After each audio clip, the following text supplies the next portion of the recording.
اللہ من الشیطان الرجیم بسم اللہ الرحمن الرحیم۔ عزیزان مان، آج ستمبر 1981 کی 25 تاریخ ہے اور درس قرآن کریم کا آغاز سورہ الدخان سے ہو رہا ہے، 44ویں سورت، پہلی آیت سے ہی۔ مجھے افسوس ہے کہ پچھلے 2 جمعے درس کا ناغہ رہا۔ آپ احباب کو میں سمجھتا ہوں اس کی محرومی کا احساس ہوتا ہے، یقین مانیے مجھے آپ سے بھی زیادہ کوفت ہوتی ہے۔ خدا کرے کہ اس سلسلے میں انقطاع نہ ہو اور یہ مسلسل جاری رہے۔ 44ویں سورت ہے۔ بسم اللہ الرحمن الرحیم۔ حامیم والکتاب المبین۔ خدائے حمید و مجید کا ارشاد ہے کہ یہ کتاب مبین خود اس حقیقت پر شاہد ہے۔ یہ جو اکثر قرآن کریم میں یہ واو آتی ہے، اس کا ترجمہ ہمارے ہاں عام طور پہ قسم کیا جاتا ہے، تو یہ چیز کہ خدا قسم کھا کر کہتا ہے کہ یہ بات ایسے ہے، کچھ جچتی نہیں ہے۔ خدا کو اپنی بات کہنے کے لیے قسم کھا کر اس کی سچائی کا ثبوت کیوں پیش کرنے کی ضرورت ہو۔ عربی زبان میں یہ واو شہادت کے لیے، گواہی کے لیے آتی ہے۔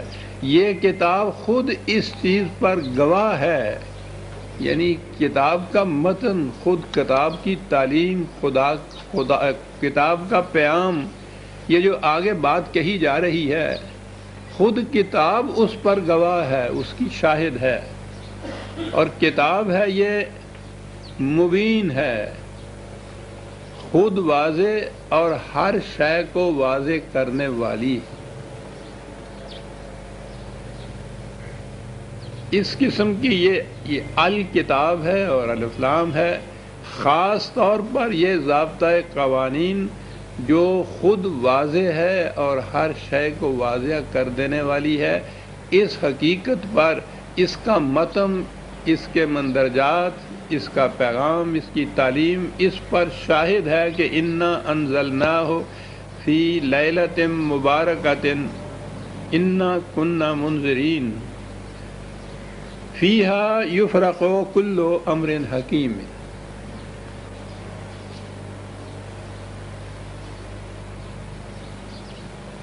اس کتاب کو ہم نے،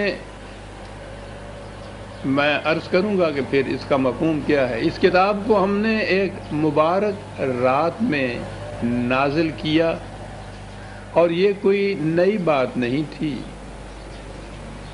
یہ سلسلہ رشد و ہدایت انبیاء کرام کا شروع سے جاری رکھا ہم نے۔ منذرین، آگاہ کرنے والے۔ قرآن کریم نے متعدد مقامات پر بتایا ہے کہ کوئی قوم بھی تباہ نہیں کی گئی تاوقت کہ پہلے 2 شرطیں پوری نہیں ہم نے کر لی۔ ایک تو یہ کہ وہ قوم ذہنی طور پر ایسی سطح پہ ہو کہ جو صداقت ان کے سامنے پیش کی جائے اسے سمجھنے کی صلاحیت ان میں آ چکی ہوئی ہو، اور دوسرے یہ کہ یہ تعلیم ان تک پہنچ چکی ہو۔ آپ دیکھتے ہیں کہ کتنا عجیب و غریب قانون ہے یہ۔ آج اس دور تہذیب میں بھی قانون کی کتاب کا یہ پہلا ضابطہ ہوتا ہے کہ ignorance of law is no excuse, کہ قانون کی واقفیت نہیں تھی، صاحب میں تو جانتا ہی نہیں تھا کہ قانون یہ ہے۔ وہ کہتے ہیں کہ نہیں، یہ کوئی معقول عذر نہیں ہے، اس کے باوجود تم مجرم قرار پاؤ گے، حالانکہ تم جانتے نہیں تھے کہ قانون کیا ہے۔ یہ حکومت کا فریضہ ہے کہ وہ اپنے احکام اور قوانین کو اس طرح واضح کرے کہ ہر شخص کو معلوم ہو جائے کہ یہ قانون ہے، نہ صرف یہ کہ اس تک وہ پہنچ جائے بلکہ وہ سمجھ بھی جائے کہ یہ قانون ہے۔ تو یہ دو چیزیں قرآن کریم نے متعدد مقامات پہ کہی ہیں کہ اس قوم میں ذہنی طور پر اس کی صلاحیت ہو کہ وہ اس پیغام کو سمجھ لیں۔ آج بھی پریمیٹو ٹرائبز جن کو کہتے ہیں، پرانے زمانے کے قبیلے قبائل، آسٹریلیا میں، جنوبی افریقہ میں، امریکہ میں ایسے قبائل بستے ہیں جو ابھی یوں کہیے کہ شعوری طور پر انسانیت کی سطح پر بھی نہیں آئے، وہ قریباً حیوانی سطح پر ہیں ذہنی صلاحیت کے اعتبار سے، ان میں ان چیزوں کے سمجھنے کی صلاحیت ہی نہیں ہے۔ اور پھر بہت سی قومیں ایسی بھی ہوں کہ جن تک یہ پیغام پہنچا ہی نہیں ہے۔ تو اس پیغام سے انحراف ان قوموں کے لیے کہ جو یا تو اس کے سمجھنے کی صلاحیت نہیں رکھتی یا یہ پیغام ان تک پہنچا ہی نہیں ہے، ان کو اس کی پاداش یا سزا دے دینا یہ عدل کا تقاضا تو نہیں ہو سکتا۔ تو یہ جو قرآن کہتا ہے نا کہ انا کننا منذرین، ہمارا یہ شیوا رہا ہے، سنت اللہ رہی ہے، یہ روش ہے ہماری کہ ہم پہلے آگاہ کرتے ہیں ہر قوم کو کہ تمہارے اندر اس قسم کی خرابیاں پیدا ہو چکی ہیں جن کا نتیجہ تباہی ہوگا۔ یہ جو کہا جاتا ہے نا کہ وہ قوم تباہ کر دی جاتی ہے، تو ایسا نظر آتا ہے جیسے کہ خدا ایک دن کسی وقت غصے میں آتا ہے اور آ کے کر دیتا ہے کہ الٹ پلٹ کر دو، تیس نیس کر دو۔ خدا کسی قوم کو تباہ نہیں کرتا۔ اقوام اپنی غلط روش، اپنے غلط قوانین، غلط نہج زندگی، غلط معاشرہ، اس کے جو نتائج نکلتے ہیں وہ تباہ کن ہوتے ہیں، تو وہ اپنے ہاتھوں خود تباہ ہوتی ہے۔ یہ چیز جو ہے کہ انہیں یہ معلوم ہونا چاہیے کہ جو کچھ ہم کر رہے ہیں اس کا نتیجہ تباہی ہے۔ یہ خدا نے اپنے ذمے لیا کہ انہیں معلوم ہو اور وہ سمجھنے کی صلاحیت رکھتے ہوں، تو اس کے بعد بھی اگر وہ اپنی اس غلط روش، تباہ کن روش کے اوپر مصر رہیں، اڑے رہیں، اس سے باز نہ آئیں، تو پھر اس کا لازمی اور فطری نتیجہ تباہی ہوتا ہے۔ یہ ہے قوموں کی تباہی سے مفہوم۔ انا کننا منذرین، ہماری یہ سنت چلی آ رہی ہے کہ ہم پہلے آگاہ کر دیا کرتے ہیں قوموں کو کہ تمہاری یہ روش تباہ کن ہے، اس کو چھوڑ دو ورنہ تم ہلاکت میں پھنس جاؤ گے۔ ہم ایسا کرتے رہے، تو اسی بنا پر یہ کتاب اب نازل کی گئی ہے کہ دور حاضر کی یعنی نزول قرآن کے زمانے کی کتابیں اقوام یا بعد میں قیامت تک آنے والی اقوام، کیونکہ نبی اکرم صلی اللہ علیہ وسلم آخری نبی اور قرآن خدا کی آخری کتاب تمام نوع انسان کے لیے قیامت تک کے لیے، تو گویا آگاہی اب اس قرآن کی روح سے اقوام کو کر دی گئی کہ فلاں روش تباہی کا نتیجہ پیدا کرتی ہے اور فلاں روش زندگی کی خوشگواریاں دیتی ہے۔ ہم ایسا کرتے چلے آ رہے ہیں، اسی بنا پر یہ کتاب نازل کی ہے۔ فیہا یفرق کل امر حکیم۔ کیوں یہ چیز نازل کی جاتی ہے؟ خدا کی طرف سے پیغامبری کیوں آتی ہے؟ جی نہیں، تعلیم خدا کی، وہ غلط اور صحیح میں فرق کر دیتی ہے، حق اور باطل میں تمیز کر دیتی ہے۔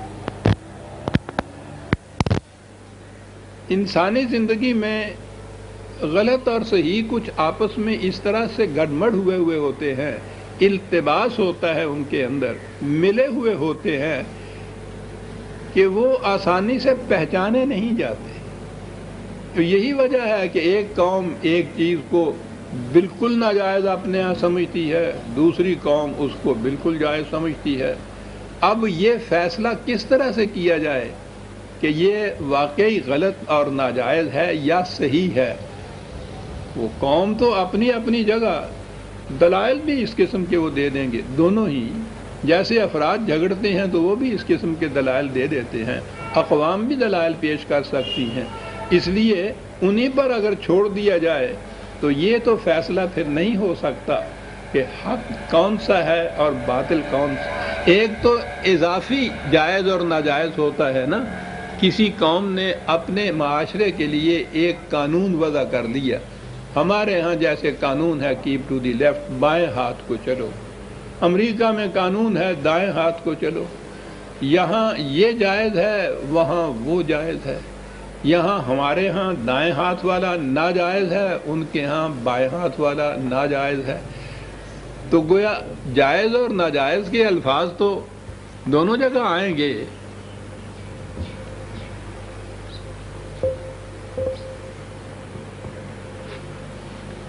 ٹھیک ہے جی، اسے اصطلاح میں کہتے ہیں ریلیٹو ٹروتھ، اضافی حق، یعنی اپنے ہاں ہمارے ہاں یہ چیز جائز، ان کے ہاں وہ چیز جائز، اس لیے کہ اس کے لیے اپنا پیمانہ رکھا ہوا ہے، انہوں نے اپنا پیمانہ رکھا ہے، ہم نے اپنا پیمانہ رکھا ہے، یہ ریلیٹو یا اضافی ہوتا ہے۔ لیکن ایک شے ہے جسے مطلق حق یا جائز اور مطلق ناجائز کہا جائے گا۔ فریب دینا کسی کو، یہ مطلق ناجائز ہو گیا، یعنی یہ بات نہیں ہے کہ کوئی قوم اپنے ہاں فیصلہ کر لے کہ فریب دینا جو ہے اچھا ہے تو وہ اچھا ہو جائے، دوسری قوم کہے کہ اچھا نہیں ہے تو وہاں ناجائز ہو جائے۔ یہ چیزیں ریلیٹو نہیں ہوتی، یہ انہیں کہتے ہیں مطلق یا ایبسلیوٹ ٹروتھ۔ انسانی فکر ایبسلیوٹ ٹروتھ جو ہے اس کو متعین نہیں کر سکتی۔ انسانی شعور یا عقل یا قومی مفاد معاشرے کا اپنا اپنا فائدہ دیکھتا ہے، وہ اس چیز کو جائز قرار دیتا ہے جس میں اس کا فائدہ ہوتا ہے۔ افراد میں بھی تو آپ دیکھتے ہیں نا، یہی ہوتا ہے، جھگڑے اسی بات پہ ہوتے ہیں۔ اقوام میں بھی یہ ہوتا ہے کہ ہر قوم اپنا فائدہ جس میں دیکھتی ہے اسے اپنے ہاں جائز قرار دیتی ہے، دوسری قوم اپنا فائدہ جس بات میں دیکھتی ہے اسے جائز قرار دیتی ہے، اور یہ سارے ٹکراؤ اس لیے ہو رہے ہیں کہ جائز اور ناجائز، حق اور باطل مطلق کا کوئی پیمانہ نہیں ہے انسانوں نے رکھا اپنے پاس۔ اگر پوری انسانیت کے پاس ایک پیمانہ ہو مطلق حق اور باطل کا، کہ یہ نہیں کہ اس قوم میں یہ حق ہے اور دوسری قوم میں وہ باطل، بلکہ پوری انسانیت یہ تسلیم کی کر لے کہ یہ چیز جو ہے حق ہے اور یہ چیز باطل ہے۔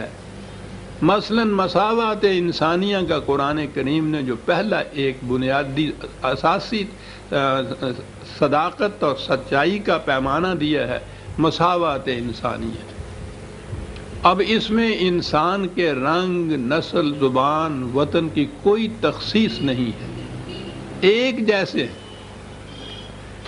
اقوام عالم نے یہ پیمانہ اپنے ہاں نہیں رکھا، وہ اپنے ہاں اپنی قوم کے افراد جو ہیں ان کو ہمیشہ برتر قرار دیتی ہے دوسری اقوام کے انسانوں سے۔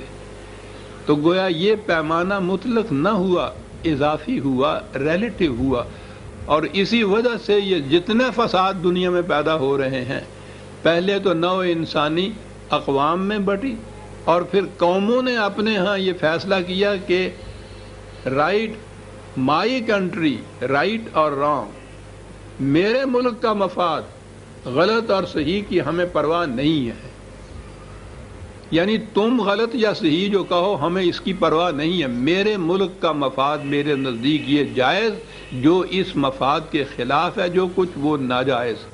اب ہر قوم نے اپنے ہاں یہ رکھا پیمانہ جائز اور ناجائز کا، تو یہ سیدھی بات ہے کہ ٹکراؤ ہوگا، مفاد میں ٹکراؤ تو ہوگا ایک دوسرے۔ اور جب ٹکراؤ ہوگا اس کا نتیجہ مخاصمت ہوگا، عداوت ہوگا، پھر جنگ ہوگا۔ یہ جس قدر دنیا میں مختلف اقوام میں مسلسل طور پر عداوت اور مخاصمت چلی آ رہی ہے اور بڑھتی چلی جا رہی ہے، اس کی وجہ یہ ہے کہ انسانیت کو تقسیم کیا اقوام میں۔ یہ بھی اضافی چیز ہو گئی۔ قرآن کریم کہتا ہے کہ نوع انسانی تو ایک امت واحدہ ہے، یہ الگ الگ ٹکڑوں میں تم نے اس کو کیوں بانٹ لیا؟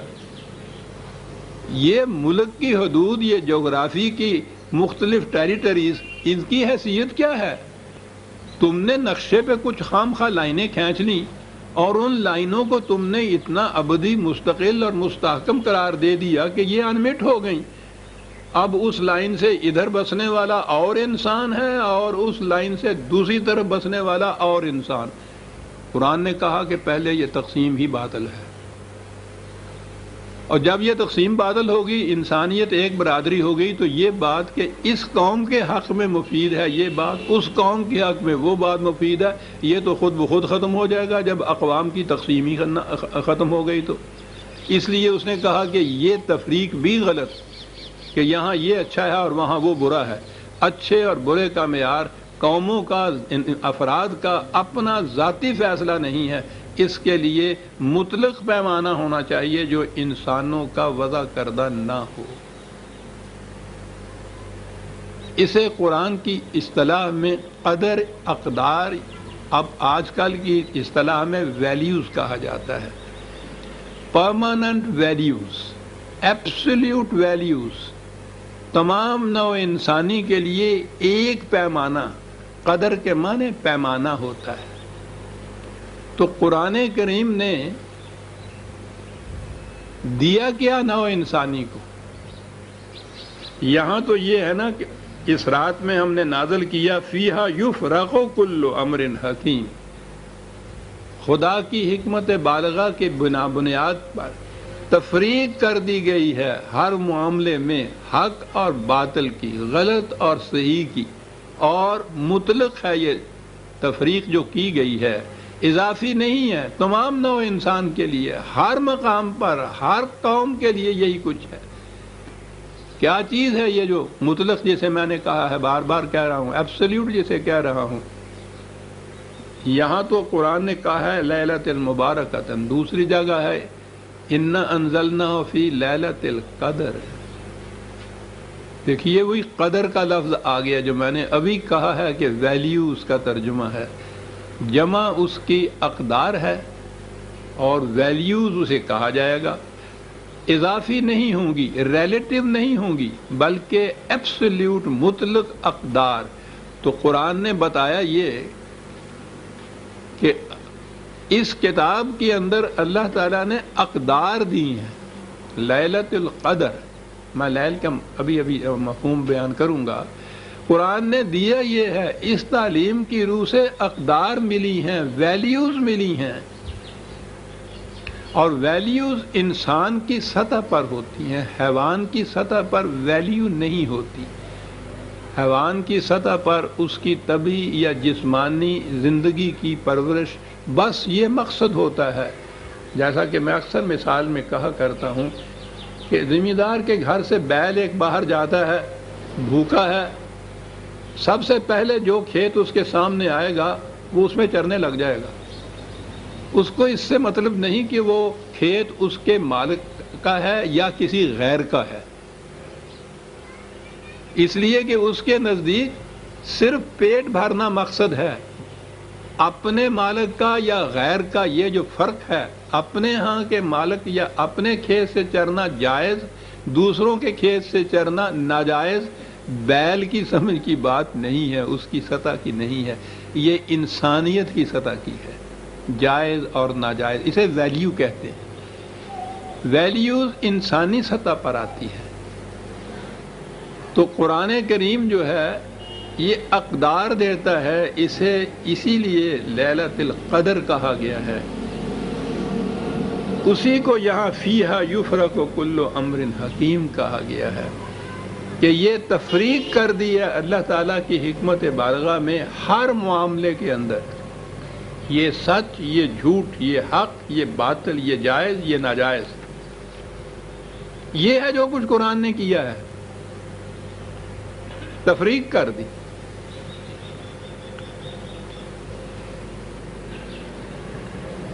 یہاں بھی یہاں لیلۃ مبارکۃ آیا ہے، وہاں بھی لیلۃ القدر آیا ہے، لیل کا لفظ آیا ہے۔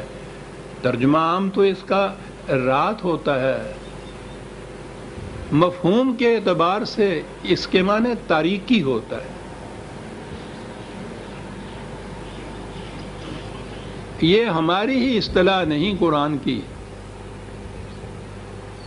دنیا کی پوری تاریخ جو ہے اس میں ڈارک ایجز کی اصطلاح تو آپ نے سنی یا پڑھی ہوگی۔ ڈارک ایجز یعنی یہ جو زمانہ تمدن کا، تہذیب کا، علم کا، عقل کا، فکر کا، اس سے پہلے کا جو دور ہے یا ادوار ہیں، جتنا بھی زمانہ ہے، اس کو ازمنہ مظلمہ کہتے ہیں۔ وہ ذرا مشکل لفظ ہے عربی زبان کا۔ تاریک دور، ڈارک ایجز جو ہے، یہ ہے اصل میں انگریزی کی اصطلاح، تاریک زمانہ جو ہے۔ تو قرآن کریم نے کہا یہ ہے کہ یہ قرآن تاریک زمانے کے اندر آیا، ڈارک ایجز کے اندر آیا۔ نورانیت نہیں تھی انسانوں کے پاس اس زمانے میں۔ انبیاء کرام آتے رہے اس سے پہلے بھی، وہ مختلف علاقوں میں آتے تھے، مختلف قوموں کی طرف آتے تھے، پھر ان کی تعلیم تھوڑے عرصے کے بعد مسخ ہو جاتی تھی، باقی نہیں رہتی تھی، پھر تاریکی ہوتی تھی۔ پوری نوع انسانی پر تاریخ بتاتی ہے کہ زمانہ نزول قرآن میں اقدار یا وحی کی روح سے جو روشنی ملی تھی، آسمانی روشنی یا دانش نورانی جسے اقبال کہتا ہے، وہ دنیا میں اپنی اصلی شکل میں کہیں بھی موجود نہیں تھی۔ ساری دنیا پر تاریکی چھائی ہوئی تھی۔ یہ جو تاریکی کی فضا ہے پوری دنیا پر اقدار کے اعتبار سے، اسے قرآن نے لیل سے تعبیر کیا ہے، رات کی تاریکی۔ اس میں یہ سپیدہ سحر، یہ طلوع آفتاب، یہ عالمگیر روشنی کا سرچشمہ اور منبع، یہ آیا جسے قرآن کہا گیا ہے۔ اس لیے قرآن کریم میں دونوں مقامات پر اس کے لیے کہا ہے کہ تاریکی کے زمانوں کے اندر اس قسم کی روشنی کا سرچشمہ ہم نے نازل کیا۔ یہ اس لیل کا جو ترجمہ یا مفہوم ہے وہ یوں آیا، معاف رکھیے۔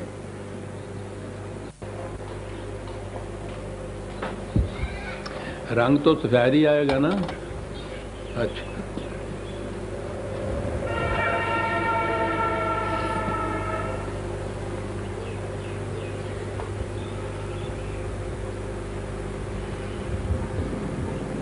تو اب نظر آ گیا تاریخ کا وہ دور کہ جس میں اقدار کی روشنی دنیا میں کہیں نہیں تھی، اس تاریک تری فضا کے اندر یہ کتاب مبین جس کو قرآن نے نور کہا ہے، روشنی کا سرچشمہ کہا ہے، اسے ہم نے نازل کیا۔ کاہے کے لیے؟ روشنی کیا کرتی ہے؟ پہلے دیکھیے تاریکی کیا کرتی ہے۔ تاریکی میں فرق ہی نہیں آپ کر سکتے، سانپ میں اور رسی میں فرق نہیں کر سکتے۔ تاریکی میں دو فرد انسان کھڑے ہوں، آپ دور سے پہچان نہیں سکتے کون کون ہے۔ تاریکی کی چادر میں یہ تفریق اور تمیز نہیں ہو سکتی۔ یہ تو طبعی جسمانی تاریکی کی بات ہوئی، اسی طرح سے اخلاقی اور فکری تاریکی بھی جو ہے اس میں بھی غلط اور صحیح کی تمیز نہیں ہو سکتی۔ تو تاریکی وہ شے ہے جس میں تفریق اور تمیز نہیں ہوتی۔ روشنی کیا کرتی؟ وہ سانپ کو سانپ دکھا دیتی ہے، رسی کو رسی دکھا دیتی ہے۔ گویا روشنی تفریق کر دیتی ہے صحیح اور غلط میں، ہر شے کو اپنے صحیح مقام پہ دکھا دیتی ہے۔ یہ ہے اور یہ ہے، دھوکہ نہیں کھاتا پھر انسان۔ یہ ہے جس کو قرآن نے فیہا یفرق کل امر حکیم کہا ہے کہ اس میں خدا کی حکمت بالغہ کی بنا پر تمام امور میں تفریق و تمییز کر کے رکھ دی. پتہ چل گیا کہ غلط کیا ہے، صحیح کیا ہے، حق کیا ہے، باطل کیا ہے. یہ کیا اس قرآن نے. آپ دیکھیے گا کتنی صاف اور واضح بات ہے جو قرآن کریم نے کہی. لیکن میں آپ کو یہ عرض کروں کہ قرآن پہ عجمی اثرات ہیں وہ کس طرح سے چھا گئے.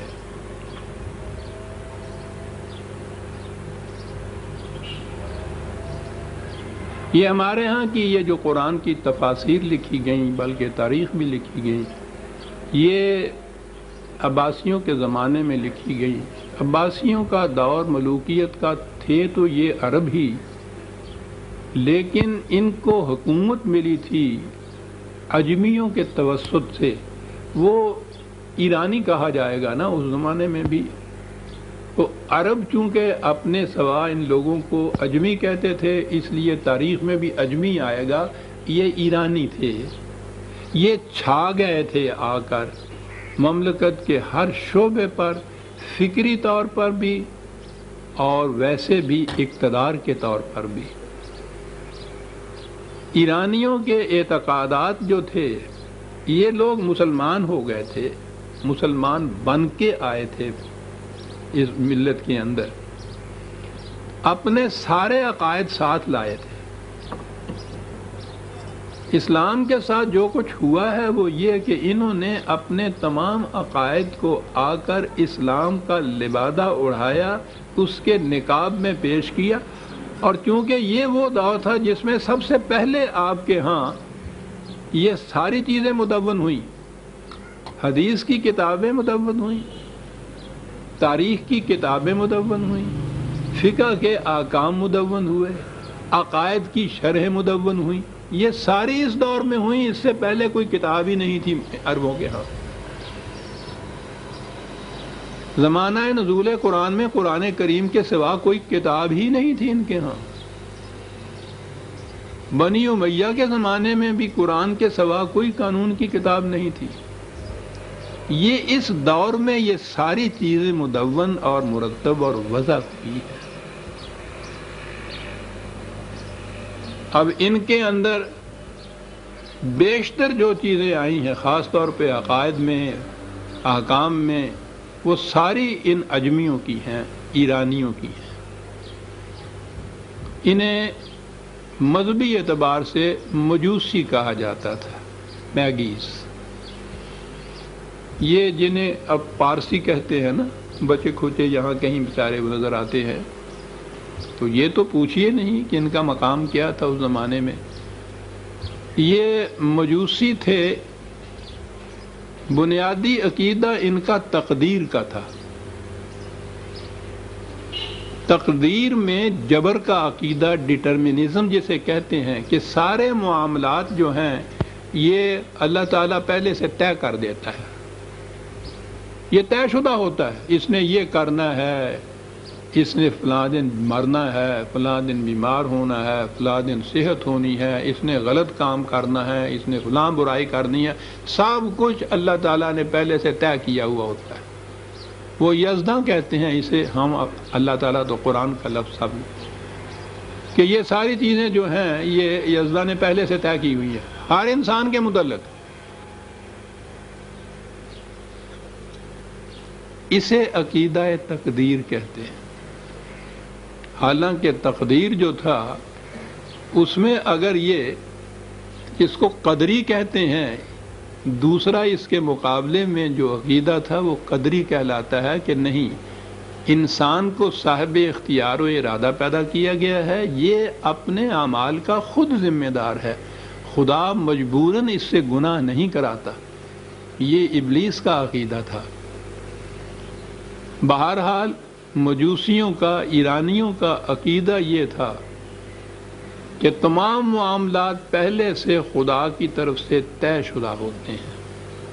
اس طے شدہ کے لیے ان کا عقیدہ یہ تھا کہ سال میں ایک رات آتی ہے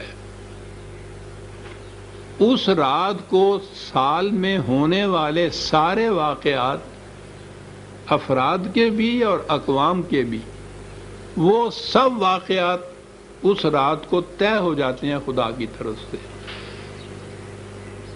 پتہ نہیں آپ لوگوں نے بھی بڑی بوڑھیوں سے سنا ہے یا نہیں کہ وہ بہت بڑا درخت ہوتا ہے اس رات، اس کے نیچے فرشتہ کھڑا ہوتا ہے ایک بہت بڑا تھال لے کر، جس نے مرنا ہوتا ہے سال میں اس کے پتے جھڑ جھڑ کے اس تھال کے اندر گر پڑتے ہیں۔ تو گویا بنیادی طور پہ اس رات کو آنے والے سال میں جو کچھ ہونا ہوتا ہے، خواہ وہ افراد کے لیے ہو یا اقوام کے لیے، وہ طے ہو جاتا ہے اس رات کو۔ اب اسلام میں تو کوئی اس قسم کا تصور ہی نہیں تھا طے ہو جانے کا۔ اگر یہ چیز آ جائے کہ یہ خود خدا کی طرف سے طے شدہ ہوتا ہے کہ اس نے فلاں گناہ کرنا ہے، اس نے فلاں ظلم کرنا ہے، تو پھر تو مکافات عمل، جزا اور سزا، رشد و ہدایت، انبیاء کرام کا سلسلہ، یہ ساری چیزیں باطل قرار پا جاتی ہیں، ان کا فائدہ ہی کچھ نہیں رہتا، وہ تو پہلے سے طے شدہ ہے۔ نہ ہی یہ شخص ذمہ دار رہتا ہے اپنے کسی عمل کا، وہ تو کرایا ہے خدا نے، نہ ہی پھر جنت اور دوزخ و مقامات عمل کا کوئی فائدہ رہتا ہے کہ وہ جب خود ہی زبردستی کراتا ہے اس سے غلط کام، تو غلط کام کے بعد اسے بھیج دیتا ہے جہنم میں، تو وہ تو پوچھ سکتا ہے نا کہ صاحب میں تو ذمہ دار ہی نہیں تھا، کرایا تو آپ نے اور آپ ہی مجھے جہنم میں بھیج رہے ہیں۔ تو اسلام میں تو یہ عقیدہ تھا ہی نہیں۔ یہ عقیدہ جو تھا یہ وہاں سے چلا۔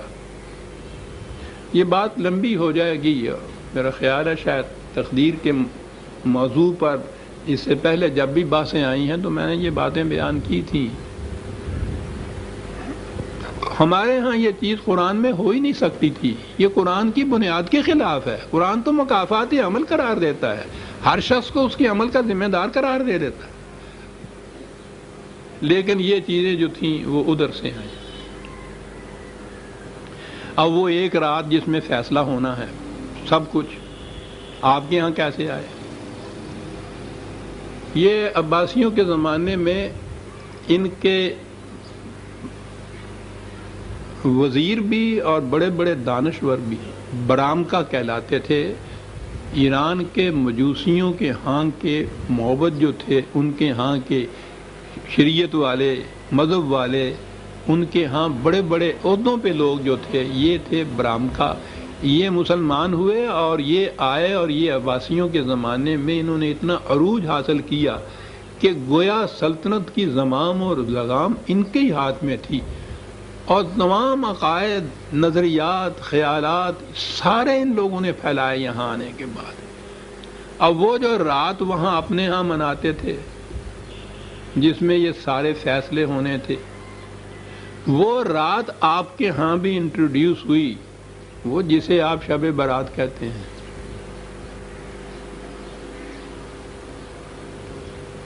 اور جتنی تقریبیں ہمارے ہاں ہوتی ہیں ان کے لیے کچھ نہ کچھ بتایا جاتا ہے کہ یہ اس لیے ہوتی ہے، یہ اس لیے ہوتی ہے۔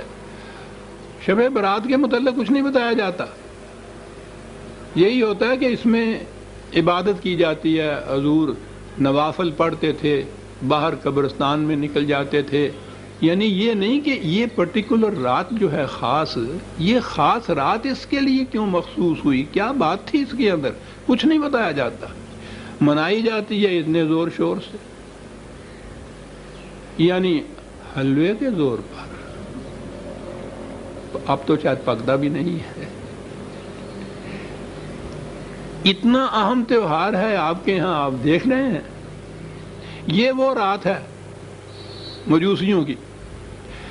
برات کے تو معنی تقدیر کے یا قسمت کے ہوتے ہیں فارسی زبان میں۔ شب برات تقدیر اور قسمت تک کے بانٹنے کی رات، فیصلہ کرنے کی رات، یہ آپ کے ہاں یہ آئی شب برات بن کے۔ اور شب برات کے متعلق یہ عقیدہ ہے نا کہ اس رات کو یہ پھر فیصلے ہوتے ہیں، وہی جو ان کے ہاں اس رات کے متعلق تھا عقیدہ۔ اب یہ عقیدہ بھی آ گیا، شب برات بھی آ گئی آپ کے ہاں۔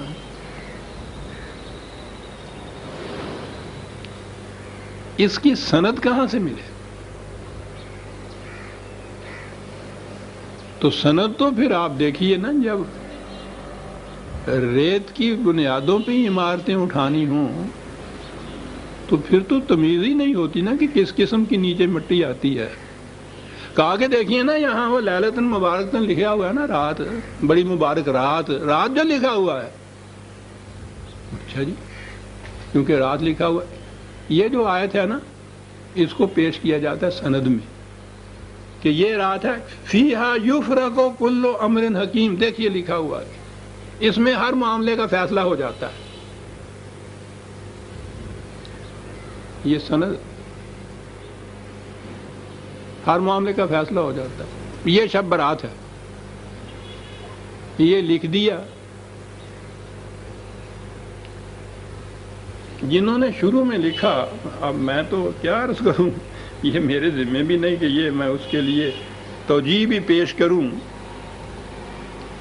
انا انزلناہ فی لیلۃ مبارکۃ، یہ جو تھا ٹکڑا کہ ہم نے نازل کیا قرآن کو اس رات میں، یہ سامنے پڑا ہوا ہے۔ اب شب برات تو آتی ہے شعبان میں، قرآن کے متعلق قرآن کریم میں ہے شہر رمضان الذی انزل فیہ القرآن، رمضان کے مہینے میں قرآن کے نزول کی ابتدا ہوئی، تو یہ تو رمضان میں ہونی تھی۔ پہلوں نے لکھا اور یہ جو تھا انا انزلناہ ذہن نہیں گیا یا کیا ہوا، پتہ نہیں کیا ہوا، کہا یہی کہ صاحب یہ دیکھیے نا، یہ ہے وہ رات شب برات کی۔ بعد میں آ کے کسی نے اعتراض کیا، جن کو پھر مرتد قرار دیا گیا، کہ صاحب یہ شعبان میں کیسے آ جائے گی یہ رات؟ نازل کیا قرآن کو اس رات میں، لیلۃ القدر جسے کہا گیا، قرآن میں ہے کہ وہ رمضان کے مہینے کی رات ہے، یہ شعبان کے مہینے کی رات میں آپ بتا رہے ہیں، یہ کیسے ہوا؟ کہنے کہ یہ آپ لوگوں کے سمجھ کی بات نہیں ہے، بہت اونچی بات ہے اصل میں۔ اچھا جی، ذرا زور سے سمجھا دیجئے، لاؤڈ سپیکر اونچا کر لیں گے ہم تھوڑا۔ کیسے؟ کہنے لگے کہ یہ جو ہے نا شبرات کی رات، شعبان کی، اس میں قرآن شریف عرش معلیٰ سے پہلے آسمان پہ نازل ہوا۔ پھر ذرا سال ہے کہ رمضان میں پھر پہلے آسمان سے زمین پہ اترا۔ لیکن دیکھیں نا دونوں باتیں پوری ہو گئی کہ نہیں؟ یہ اعتراض کرنے والے جو ہیں ان کی تو گردن ٹیڑھی ہے، بس یوں ہو گیا معاملہ۔ عرش عظیم سے پہلے آسمان پر شعبان میں اس رات کو، اور پہلے آسمان سے زمین پہ رمضان کی رات کو، دونوں باتیں قرآن سے ثابت۔ غور فرمایا کہ وہ ایک عقیدہ ہے تقدیر جو تھا، اور اس تقدیر کے فیصلے کرنے کی رات جو تھی، وہ رات نوروز کی جو مجوسیوں کی رات تھی، وہ رات برامکا نے آپ کے ہاں انٹروڈیوس کی برات، یہ شب برات جسے کہتے ہیں۔ مجوسی آتش پرست تھے نا، یہ جو آتش بازی چلاتے ہیں نا، یہ اسی سنت کی پیروی ہے، آگ کی، وہ یہ چیز وہ آ گئی۔ اب یہ سند جو تھی اس کی، یہ ان کے علماء کرام کے ذمہ رہی، اور سند آ گئی قرآن سے کہ یہ ہے وہ چیز، قرآن نازل ہوا اس رات کو۔ اور پھر یہ جب اعتراض ہوا تو جواب دے دیا گیا کہ وہ نازل ہوا عرش عظیم سے آسمان اول پہ، اور اس کے بعد رمضان میں نازل ہوا آسمان اول سے اس زمین پر جو کچھ بھی ہوا تھا۔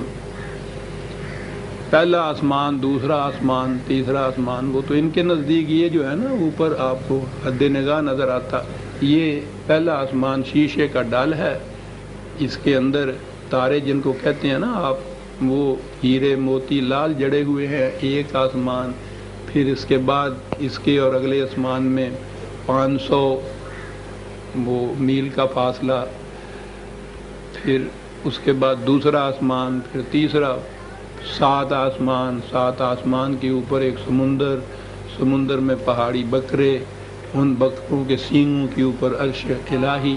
یہ ہے نا ساری تقسیم آپ کے ہاں کی. تو یوں آسمان اول اور عرش جو ہے اس طرح سے آتا ہے سب کچھ.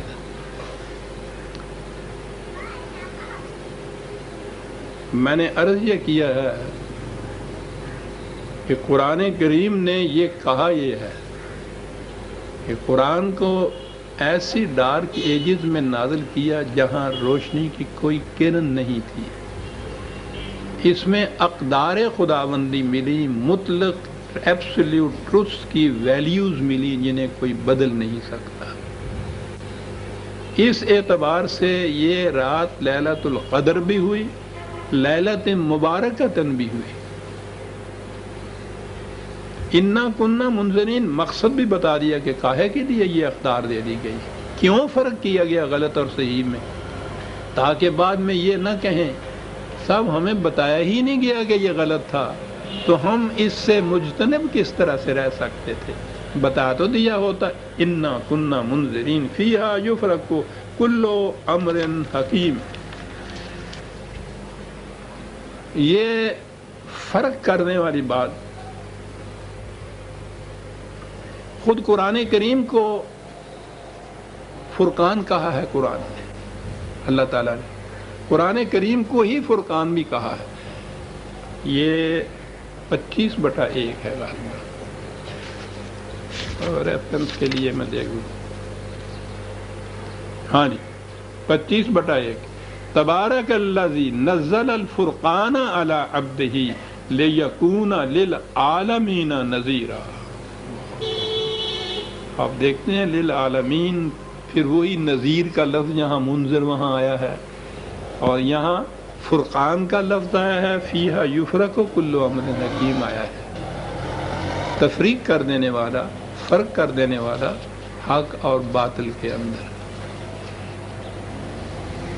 اسی اعتبار سے امرن من عندنا، اب یہاں سے بتا دیا گیا کہ یہ ویلیوز ایبسلیوٹ ہیں. انسانوں کی بنائی ہوئی ویلیوز جتنی ہوں گی وہ ریلیٹیو ہوں گی، اضافی ہوں گی، بدلنے والی ہوں گی، الگ الگ ہوں گی، اپنے اپنے اغراض اور مفاد کے تحفظ کے لیے وضع کی جائیں گی. یہ ویلیوز انسانوں کی بنائی ہوئی نہیں ہیں. امرن من عندنا. اگلی بات پھر وہی انا کننا مرسلین. یہاں وہاں یہ کہا تھا کہ ہماری یہ سنت روش رہی ہے کہ ہم آگاہ کرتے ہیں پہلے قوموں کو کہ یہ غلط ہے اور یہ صحیح ہے. اب یہ جو کتاب بھیجتے ہیں، یہ لکھی لکھائی ہوئی کتاب آسمان سے یوں نازل ٹپک نہیں پڑتی، نازل نہیں ہوتی. یہ ایک انسان کی وساطت سے دوسرے انسانوں کو دی جاتی ہے، جنہیں کتاب ملنے کے اعتبار سے نبی یا نبوت کہا جاتا ہے. لیکن اس کا فریضہ یہ نہیں ہوتا کہ اس کو کتاب ملے اور وہ اپنے تک رکھ لے. وہ رسول ہوتا ہے. رسول کے معنی پیغامبر ہیں، قاصد کے ہیں، خدا کا پیغام انسانوں تک پہنچانے والا. اسی لیے ہر نبی کو رسول کہا گیا ہے کہ خدا کی طرف سے اس کو یہ ملتا ہے تو یہ تو نبوت ہوتی ہے. اس پیغام کو جب وہ انسانوں کا دوسرے انسانوں تک پہنچاتا ہے تو یہ فریضہ رسالت ہوتا ہے. قاصد بھی کہا، رسول کہا، ہر رسول کو رسول امین بھی کہا. نہایت امین، امانت دار قاصد. تو قاصد کی پہلی تو ڈیوٹی یہی ہوتی ہے کہ جو پیغام کسی نے دیا ہے بین ہی لفظاً وہی پیغام دوسرے تک پہنچائے. قاصد آتا ہی اس طرح سے، وہ اپنی طرف سے اس میں کچھ اضافہ نہیں کرتا، رد و بدل نہیں کرتا. اور اگر اس کے ساتھ پھر امین کا لفظ بھی خود خدا ہی اس کے ساتھ اضافہ کر دے اس کا، تو رسول امین، قاصد کو ویسے ہی امین ہونا چاہیے، لیکن یہ خدا نے کہا کہ ہمارے قاصد جو آتے رہے ہیں یہ امین ہوتے تھے، یہ اس میں خیانت نہیں کرتے تھے، جو کچھ خدا کی طرف سے ملتا تھا بعین ہی وہی کچھ یہ دوسروں تک پہنچا دیتے تھے۔ یہ ایک بہت بڑا نقطہ ہے جس سے وضاحت ہوتی ہے کہ رسول اپنی طرف سے اس میں نہ کچھ ایڈ کرتا تھا نہ اس میں رد و بدل کرتا تھا، رسول ہوتا تھا رحمت من ربے کا۔ یہ سارا سلسلہ کیوں کیا گیا؟ کہ مقصود تھا خداوندی کہ نوع انسانی کی نشو و نما کی جائے۔ رحمت سامان نشو و نما کو کہا جاتا ہے، یہ تھا مقصود۔ تو نشو و نما میں ایک تو انسانوں کی جسمانی نشو و نما ہوتی ہے، ٹھیک، جسمانی نشو و نما بھی، اور ان کی انسانیت کی نشو و نما بھی۔ قرآن ایک ایسا ضابطہ ہے جس میں یہ دونوں پرورشیں یا نشو و نما جسے میں نے کہا ہے ہیومن ڈیولپمنٹ کے لیے، فزیکل، اور پھر دوسری اس کے لیے وہ انگریزی کا لفظ کچھ صحیح نہیں جسے اسپرچول انہوں نے کہہ دیا، یہ اس کے اندر سامان موجود ہے۔ جسمانی نشو و نما کے لیے نظام دیا ہے معاشی قرآن نے کہ جس سے ہر فرد کی نشو و نما ہوتی رہے، اس طرح کہ وہ کسی کا مرہون منت نہ ہو، محتاج نہ ہو، احسان نہ اس کے اوپر دوسرا دھرے، مانگ کے نہ لے کسی سے، محتاجی اور گداگری سے کسی سے نہ لے۔ یہ سامان نشو و نما فزیکل لائف کے لیے بھی، اور انسانیت کی زندگی جسے میں نے کہا ہے وہ جو اقدار سے نشو و نما ملتی ہے، اس کے لیے اقدار بھی خدا کی طرف سے ملی، اس سے انسانیت کی نشو و نما ہوتی ہے۔ رحمت من ربک، رحمت اس سامان کو کہتے ہیں، ایک تو اس میں بڑی نرمی ہونی چاہیے، میں نے بتایا ہوا ہے نا کہ یہ لفظ رحم سے ہے، رحم مادر جس میں بچہ پرورش پاتا ہے، اس قسم کی پرورش کے لیے رحمت کا لفظ آتا ہے، بلا احسان اور مروت کے۔ بچے پہ کوئی احسان نہیں ہو رہا ہوتا جو اس کی پرورش ہو رہی ہوتی ہے، ماں اس پہ احسان نہیں کر رہی، ماں کو تو علم ہی نہیں ہوتا کہ پرورش ہو کیسے رہی ہے، اگرچہ اسی کے جسم کا حصہ ہوتا ہے جس سے یہ بچہ بنتا ہے، لیکن ماں کے علم کے بغیر یہ سب کچھ ہو رہا ہوتا ہے۔ اور اتنی رحمت ہوتی ہے، لچک لوچ اتنی ہوتی ہے اس رحم کے اندر کہ وہ جسے کہتے ہیں نا ہارڈ باؤنڈ، یہ نہیں، وہ سخت نہیں ہوتا، وہ بچہ اس کے اندر لیٹتا ہے، کودتا ہے، جیسے وہ کہتے ہیں، سب کچھ اس قدر لچک دار، اس قدر نرمی اور رفاقت اور شفقت اور رافت اور رحمت اس کے اندر ہوتی ہے، اور نشو و نما کا سامان ملتا چلا جاتا ہے۔ تو آپ دیکھتے ہیں کہ یہ عربوں کے ہاں یہ لفظ جو تھے کتنے وسیع معنی کو، اقدار کو اپنے اندر لیے ہوئے ہوتے تھے۔ رحمت من ربے کا، انہ هو السمیع العلیم، سنتا بھی ہے، اور اگر نہ بھی تم اپنے ہاں زبان سے سناؤ تو علیم، وہ جانتا بھی ہے۔ یہ سننے والا، جاننے والا، یہ ہے وہ نظام آپ کے ہاں جو اس رحمت یا پرورش کا ذمہ دار ہوگا، جاننے والا اس کو ہونا چاہیے۔ وہ شام کی صحرا میں حضرت عمر رضی اللہ تعالیٰ عنہ جب واپس آ رہے تھے قادسیہ سے، تو صحرا میں کسی ایک خیمے میں اپنی عادت کے مطابق یہ تحقیق کیا کرتے تھے کہ رعایا پہ کیا گزر رہی ہے، کیا حالات ہیں ان کے، کوئی کسی کی مشکل تو نہیں ہے۔ تو صحرا میں ایک جھونپڑی میں یا ایک خیمے کے اندر ایک بڑھیا تھی، اس سے جا کے آپ نے یہ پوچھا بڑھیا سے کہ مائی کچھ عمر کے متعلق بھی تمہیں پتہ ہے؟ کہنے لگی کہ مجھے کیا پتہ، سنا ہے کہ وہ شام میں گیا تھا واپس آیا ہوا ہے۔ کہنے لگی کہ وہ کوئی واسطہ تمہارا اس سے؟ کہنے لگی میرا واسطہ نہیں۔ کہنے لگی تمہاری کوئی ضرورت کی؟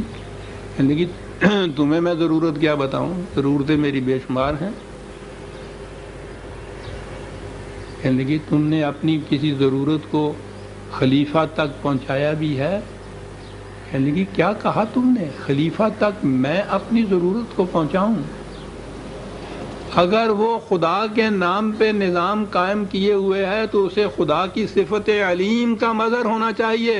اگر وہ رعایا کے ہر ایک رعایا کی مشکلات سے واقف نہیں تو جاؤ عمر سے کہہ دو کہ چھوڑ دو اس خلافت کی ذمہ داریوں کو، تم اس کے اہل نہیں ہو۔ خدا کے نام پہ نظام کرنے والے کو خدا کی صفات کا مظہر ہونا چاہیے، اور اس کی ایک صفت خبیر اور علیم بھی ہے، اس کو باخبر ہونا چاہیے۔ میں بھکاری ہوں، گداگر ہوں، محتاج ہوں کہ میں جا کے مانگوں اور اپنی مشکل اس پر پیش کروں، یہ اس کا فریضہ ہے۔ زندگی کا باقی حصہ اس واقعہ کو یاد کر کے رویا کرتے تھے۔ وہ کہتے تھے کہ عمر تم نے کیا ذمہ داری اپنے اوپر لے لی ہے صاحب۔ سمیع علیم کاہے کے لیے یہ سب سمیع اور علیم؟ رب السماوات والارض وما بینہما، کتنی بڑی ذمہ، رب کا لفظ یہاں آیا، آپ دیکھیے، ربوبیت بہم پہنچانے والا، نشو و نما بہم پہنچانے والا، خارجی کائنات کا بھی، اس عرض کا بھی، اور اس دور میں ما بینہما کہنا کسی کے ذہن میں نہیں آ سکتا تھا کہ یہ آسمانی کرے اور یہ عرض اور یہ ان کے درمیان خلا جسے ہم کہتے ہیں، نظر سے آتا ہے کہ بالکل خالی ہے وہ۔ یہ تو آج کے دور نے بتایا کہ خلا تو محال ہے، فطرت کے کارخانے میں خلا نہیں ہے۔ جو ہمیں یوں نظر نہیں آتا ان کے اندر کائناتیں بس رہی ہیں۔ قرآن کریم نے سماوات و ارض و بینہما کہا ہے ہر جگہ۔ رب ہے وہ ان سب کا۔ ان کنتم موقنین، بات تو کہا ہم نے کہی ہے، تحقیق تم کرو گے تو تمہیں یقین آ جائے گا اس بات کا کہ ہم نے ٹھیک کہا ہے۔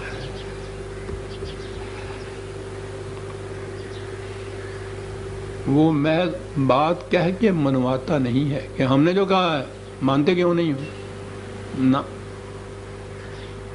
یقین کا درجہ علم سے بھی اگلی منزل ہوتی ہے۔ تو کیسے یہ اس چیز کے متعلق پتہ چلے کہ جو ہم نے کہا ہے ٹھیک ہے؟ تحقیق کرو گے تو پتہ چلے گا نا۔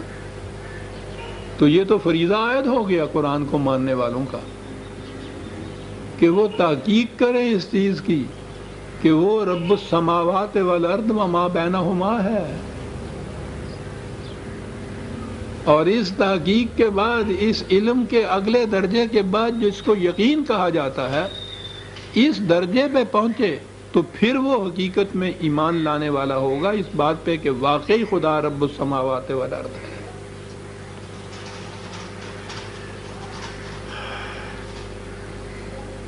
یہ ربوبیت، پوری کائنات کی ربوبیت، اس کا نتیجہ کیا نکلتا ہے، یا یہ ربوبیت قائم کیسے ہو سکتی ہے؟ لا الہ الا ہوا بنیاد ہے ساری آپ کے یہاں اسلام کی عزیزان من۔ لا الہ الا اللہ یا الا ہو، الہ کوئی نہیں ہے اس کے سوا۔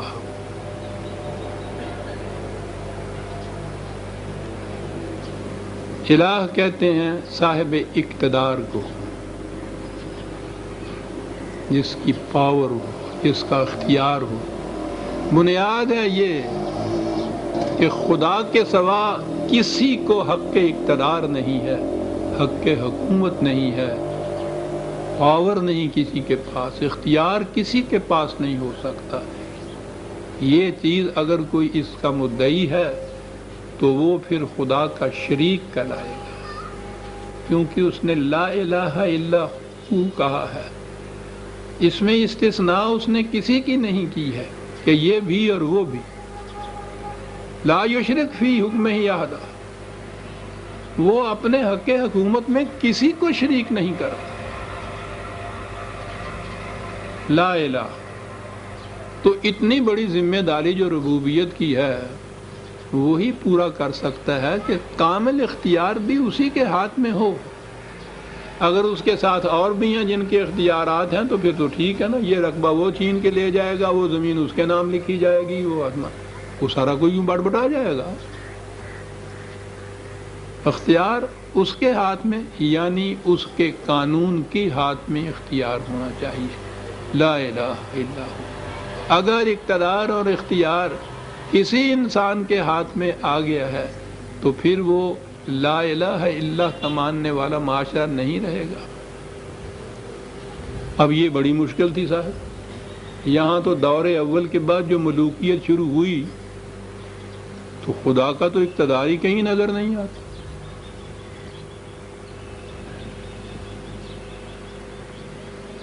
وہ ہے ہی نہیں بیچ میں۔ پتہ نہیں پہلے بھی سنایا یا نہیں، لیکن ہے وہ بڑا متعلقہ ایک چیز اور واضح بھی کر دیتی ہے۔ ریاست سوات اس سے پہلے ریاست تھی، اب تو اس انتظام کے اندر آ گئی نا، تو وہاں والی تھے تو ان کا تو اختیار مطلق ہوتا ہے۔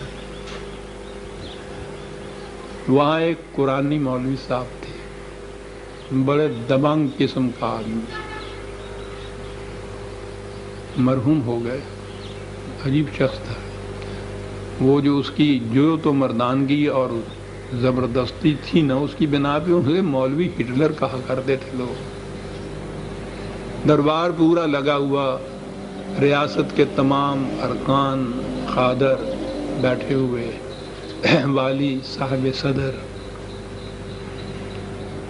تلاوت قرآن کریم سے حسب عادت، ہماری عادت ہی ہے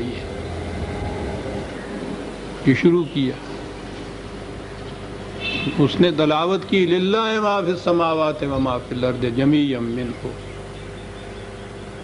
سماوات میں اور ارض میں جو کچھ ہے صرف خدا کی ملکیت ہے، کسی کی نہیں۔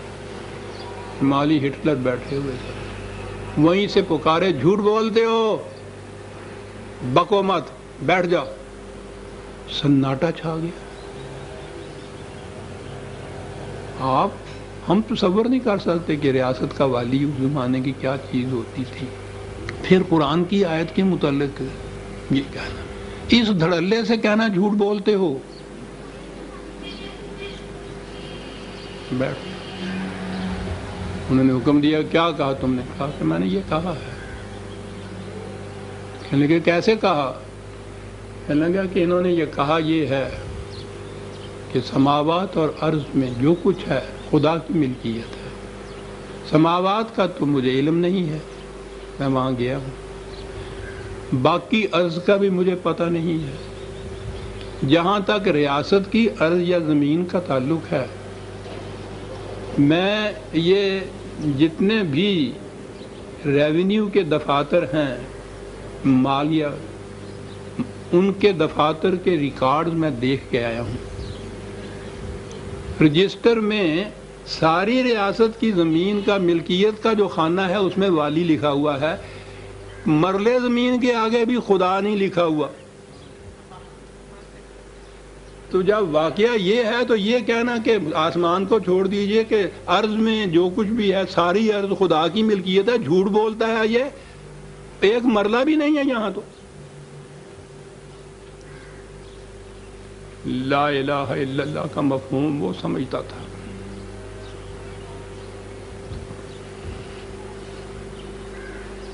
پھر آپ سمجھ سکتے ہیں دوسرے دن مولانا کہاں ہوں گے،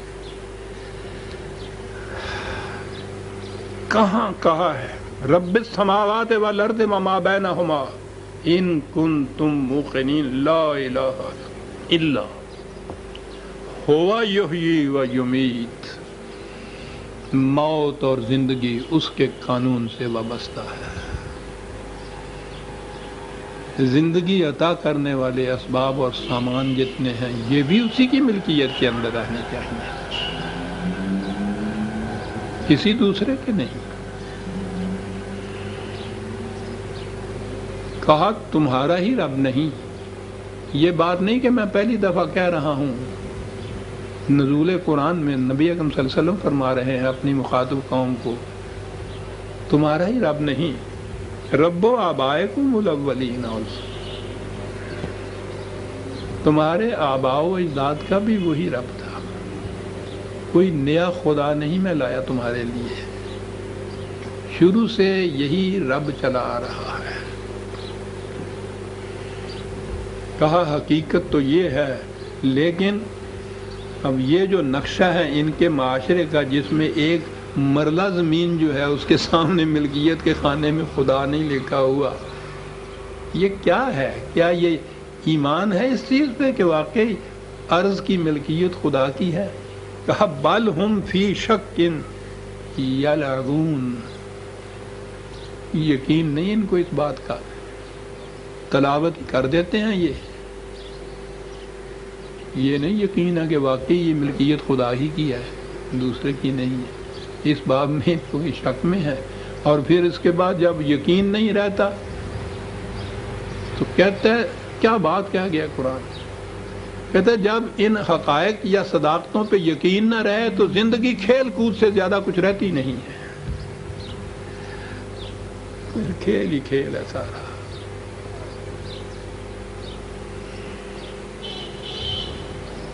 یہ لعبہ ہوتا ہے حرکت میں تو کسی چیز کا رہنا، لیکن منزل مقصود کی طرف بڑھنا نہیں۔ جو کشتی گھر جائے امواج میں موجوں کے تلاطم کے اندر تو وہ بڑے زور سے حرکت کرتی ہے، لیکن وہ موجیں اسے ساحل کی طرف نہیں جانے دیتی۔ زندگی کی اس قسم کی حرکات اور ایسے پروگرام کے جس میں حرکت تو بے شک مسلسل ہی ہو لیکن وہ منزل مقصود کی طرف نہ لے جائے، اسے لعب کہتے ہیں عربی زبان میں۔ تو مقصود تو یہ تھا کہ یہ کم از کم عرض کی ملکیت کے متعلق تو تمہیں یقین ہو کہ یہ خدا کی ہے اور دوسرے کی نہیں ہے، پھر لا الہ الا ہوا ہوگا، ورنہ یہ اگر بات نہیں تو پھر زندگی کھیل تماشا ہی ہے۔ حرکت تو ہوگی اس کے اندر، مقصد کوئی سامنے نہیں ہوگا جس طرف تمہاری زندگی جائے گی۔ فارتقب یوم تأتی السماء بدخان مبین یغشی الناس ھذا عذاب علیم۔ کہا پھر ان سے کہو کہ یہی کھیل کود ہی ہے تمہاری زندگی، سیریسلی تم لیتے ہی نہیں ہو لائف کو، مقصد حیات ہی کوئی نہیں ہے، تو پھر انتظار کرو تھوڑا سا کہ تمہاری تباہی کا آخری وقت جو ہے وہ آ جائے۔ یہ جو کہا ہے نا کہ اس دن، لفظی ترجمہ اس کا یہ کیا جائے گا یا ہوگا کہ یہ آسمان دھواں نظر آئے گا، پھر عجیب و غریب تفسیر ہے اس کی ہوئی، حالانکہ عربی زبان کا یہ محاورہ ہے۔ ہمارے بھی ہاں انتہائی درجے کی مصیبت آتی ہے تو کہتے ہیں آنکھوں کے آگے اندھیرا چھا گیا، وہ اندھیرا چھا گیا واقعی اندھیرا ہی نہیں ہو جاتا، مصیبت کی انتہا ہوتی ہے، جسے آسمان پھٹ پڑا۔ یہ زبانوں کے محاورے ہوتے ہیں، قرآن سمجھنے کے لیے محاورہ عرب بڑا ضروری ہے جاننا۔ ان کے ہاں مصیبت کی انتہا ہوتی تھی تو وہ یوں کہتے تھے کہ اس میں جب انسان اوپر کی طرف دیکھتا ہے تو اس سے دھواں ہی دھواں نظر آتا ہے، جیسے ہم کہتے ہیں آنکھوں کے آگے اندھیرا چھا جاتا ہے۔ تو کہا کہ پھر وہ انتظار کریں اس دن کا، اس انقلاب آفریں ساعت کا، وہ مخاصمت پھر جو قریباً 82 جنگوں کی شکل میں ظاہر ہوئی، انتظار کریں کہ پھر اس تباہی کے وقت آنکھوں کے سامنے اندھیرا چھا جایا کرتا ہے۔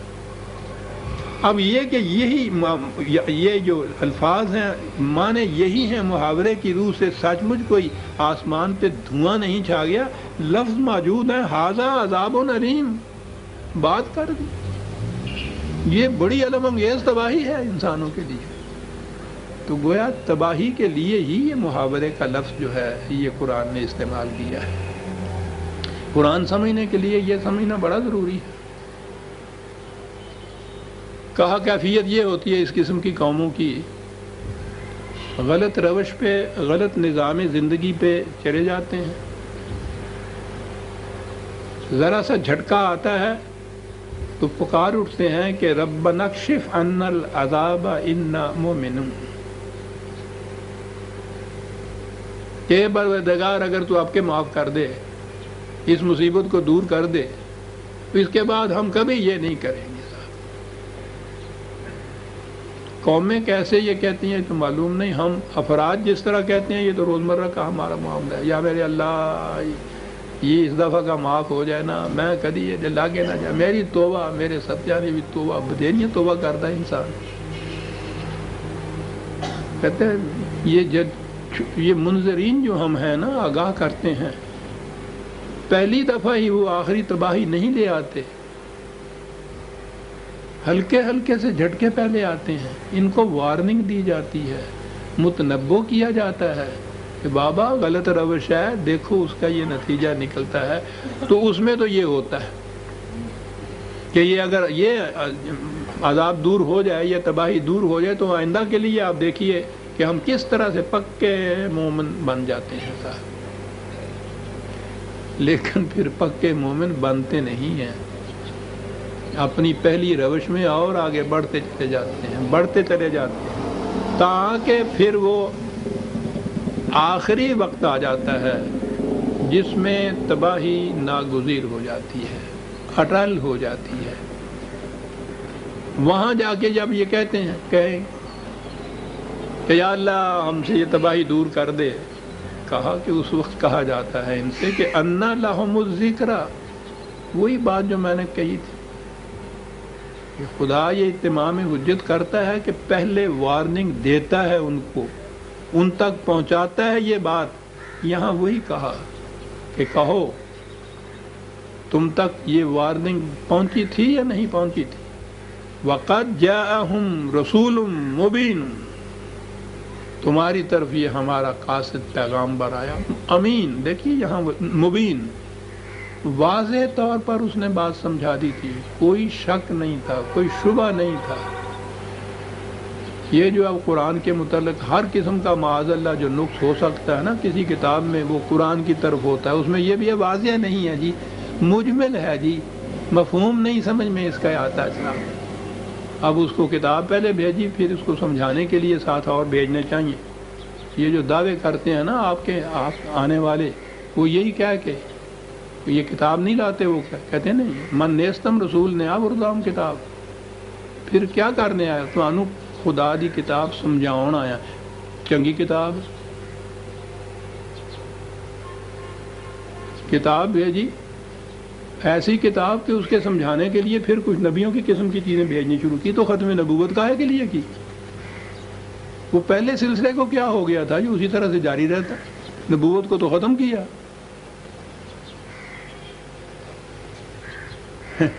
رسول مبین، ہماری طرف بھی آیا تھا، ثم تولوا عنہ، اور تم نے اس سے روگردانی کی تھی، ہے نا یہ واقعہ؟